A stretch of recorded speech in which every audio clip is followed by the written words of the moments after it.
پیارے پیارے عزیز دوستو، السلام علیکم ورحمۃ اللہ تعالی وبرکاتہ۔ محترم سامعین اکرام، آج کی اس ویڈیو میں ہم آپ کو ایک ایسی قرآن مقدس کی بابرکت صورت کا وظیفہ بتانے والے ہیں۔ اگر آپ حضرات نے اس وظیفے کو کر لیا تو آپ یقین جانیں، میں گارنٹی لیتا ہوں کہ اللہ رب العزت آپ کی ہر پریشانی کو، مصیبت، تکلیف کو دور فرما دے گا۔ پیارے عزیز دوستو، قرآن مقدس میں ایک ایسی پاورفل صورت ہے جسے اگر کوئی بھی ہمارے بھائی یا بہن پڑھ لیتے ہیں، اگر پڑھنا نہیں آتا ہے تو صرف سن لیتے ہیں، تو اللہ رب العزت سننے کی برکت سے ان کی ہر پریشانی کو دور فرما دیتا ہے، ان کی ہر جائز تمناؤں کو قبول فرما لیتا ہے۔ اگر آپ کا کوئی کام نہیں چلتا ہوگا، اس صورت کو آپ صرف سن لیں، آپ کا رکا ہوا کام چلنے لگے گا۔ اگر آپ کا کوئی بگڑا ہوا کام ہوگا تو آپ کا بگڑا ہوا کام بن جائے گا۔ اگر آپ حضرات کسی بھی کاروبار میں ہاتھ لگاتے ہیں، کسی بھی کام میں ہاتھ لگاتے ہیں، اس میں برکت نہیں ہوتی ہے، آپ کو نقصان ہو جاتا ہے، تو دل سے اس صورت کو ایک مرتبہ سنیں اور اس کے بعد میں اس کام کو شروع کر دیں۔ پھر دیکھیں اس وظیفے کے چمتکار، اس کی کرامتیں کہ اللہ رب العزت آپ کے ہاتھ میں بے پناہ برکتیں عطا فرمائے گا۔ آپ جس بھی کام میں ہاتھ لگائیں گے، اللہ رب العزت آپ کو کامیابی عطا فرمائے گا۔ آپ کے کاروبار میں اللہ رب العزت اپنی رحمت کے خزانوں کو کھول دے گا۔ آپ کی دکان میں اللہ رب العزت اپنی رحمت کے خزانوں کو کھول دے گا۔ اگر آپ حضرات تنگ دستی سے، غربت سے، بے برکتی سے پریشان ہیں، یا پھر آپ حضرات قرض میں ڈوبے ہوئے ہیں، آپ کے اوپر بہت زیادہ قرض ہے، اتنا زیادہ قرض ہے کہ آپ حضرات کو قرض اتارنے کے لیے کوئی راستہ نظر نہیں آ رہا ہے، آپ پریشان ہیں کہ قرض کیسے اترے گا، اس صورت کو سن لیں اور رب کی بارگاہ میں دعا کر دیں۔ اللہ رب العزت آپ کی غیب سے مدد فرمائے گا، آپ کا قرض غیب سے ادا ہو جائے گا۔ پیارے عزیز دوستو، اللہ رب العزت نے قرآن مقدس جیسی بابرکت کتاب نازل فرمائی اور اس میں ہمارے اور آپ کے لیے ہر پریشانی کا حل اور ہر بیماری کے لیے شفا موجود رکھی ہے۔ تو ایک مومن کو چاہیے کہ اسے جب بھی کوئی پریشانی آئے، وہ کسی بھی مصیبت میں گھرے، تو قرآن مقدس کو اٹھائے اور اس کی بابرکت صورتوں کی تلاوت کرنا شروع کر دے، جن کے صدقے میں اللہ رب العزت آپ کی تمام پریشانیوں کو، مصیبتوں کو، تکلیفوں کو دور فرما دے گا۔ پیارے عزیز دوستو، ایک سچے مسلمان کی یہی پہچان ہے کہ وہ دین کی باتیں سیکھتا ہے اور سمجھتا ہے اور اس پر عمل کرتا ہے۔ آپ حضرات اپنی پریشانیاں دوسروں کو سناتے ہیں، اس سے بہتر ہے کہ آپ حضرات قرآن مقدس کی اس پاورفل صورت کو سنیں، جس کے صدقے میں اللہ رب العزت آپ کی ہر حاجت کو پورا فرما دے گا، آپ کے ہر بگڑے کام بننے لگیں گے۔ اللہ رب العزت آپ کے کاروبار میں بے پناہ برکتیں عطا فرمائے گا، آپ کے کاروبار سے جادو بندش کو دور فرما دے گا، آپ کے گھر سے غربت کو دور فرما دے گا۔ پیارے عزیز دوستو، سچے دل سے اس صورت کو ایک مرتبہ سننا ہے اور صدقے کی نیت سے اس ویڈیو کو آگے ضرور شیئر کریں۔ دوستو چلتے ہیں، صورت کو سن لیتے ہیں۔ اعوذ باللہ من الشیطان الرجیم، بسم اللہ الرحمن الرحیم۔ الذين كفروا وصدوا عن سبيل الله أضل أعمالهم والذين آمنوا وعملوا الصالحات وآمنوا بما نزل على محمد وهو الحق من ربهم كفر عنهم سيئاتهم وأصلح بالهم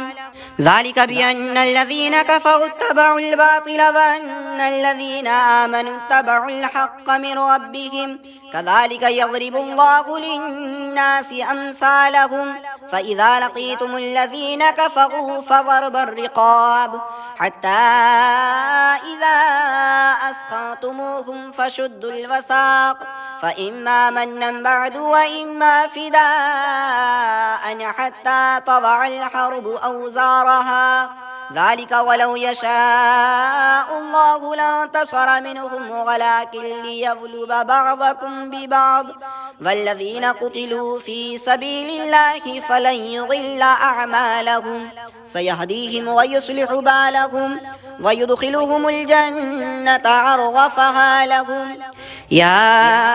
أيها الذين آمنوا إن تنصروا الله ينصركم ويثبت أقدامكم والذين كفروا فتعسا لهم وأضل أعمالهم ذلك بأنهم كرهوا ما أنزل الله فأحبط أعمالهم أفلم يسيروا في الأرض فينظروا كيف كان عاقبة الذين من قبلهم دمر الله عليهم وللكافرين أمثالها ذلك بأن الله مولى الذين آمنوا وأن الكافرين لا مولى لهم إن الله يدخل الذين آمنوا وعملوا الصالحات جنات تجري من تحتها الأنهار والذين كفروا يتمتعون ويأكلون كما تأكل الأنعام والنار مثوى لهم وكأي من قرية هي أشد قوة من قريتك التي أخرجتك أهلكناهم فلا ناصر لهم أفمن كان على بينة من ربه كما زين له سوء عمله واتبعوا أهواءهم مثل الجنة التي وعد المتقون فيها أنهار من ماء غير آسن وأنهار من لبن لم يتغير طعمه وأنهار من خمر لذة للشاربين وأنهار من عسل مصفى ولهم فيها من كل الثمرات ومغفرة من ربهم كمن هو خالد في النار وسقوا ماء حميما فقطع أمعاءهم ومنهم من يستمع إليك حتى إذا خرجوا من عندك قالوا للذين أوتوا العلم ماذا قال آنفا أولئك الذين طبع الله على قلوبهم واتبعوا أهواءهم والذين اهتدوا زادهم هدى وآتاهم تقواهم فهل ينظرون إلا الساعة أن تأتيهم بغتة فقد جاء أشراطها فأنى لهم إذا جاءتهم ذكراهم فاعلم أنه لا إله إلا الله واستغفر لذنبك وللمؤمنين والمؤمنات والله يعلم متقلبكم ومثواكم ويقول الذين آمنوا لولا نزلت سورة فإذا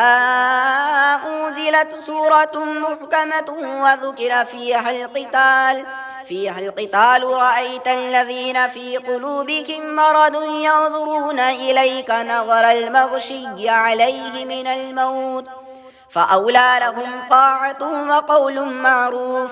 فإذا عزم الأمر فلو صدقوا الله لكان خيرا لهم فهل عسيتم إن توليتم أن تفسدوا في الأرض وتقطعوا أرحامكم أولئك الذين لعنهم الله فأصمهم وأعمى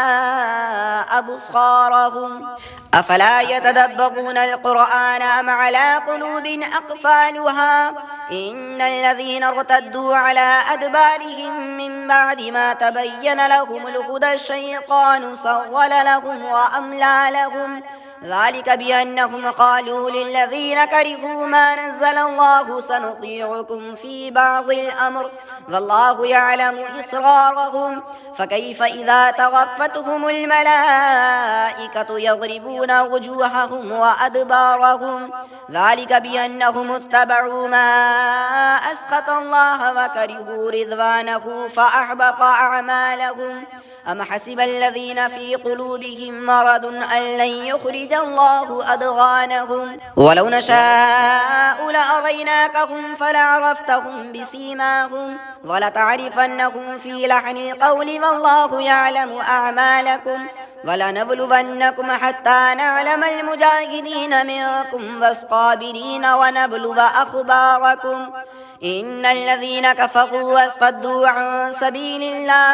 عن سبيل الله وشاقوا الرسول من بعد ما تبين لهم الهدى لن يضروا الله شيئا وسيحبط أعمالهم يا أيها الذين آمنوا وأطيعوا الله وأطيعوا الرسول ولا تبطلوا أعمالكم إن الذين كفروا وصدوا عن سبيل الله ثم ماتوا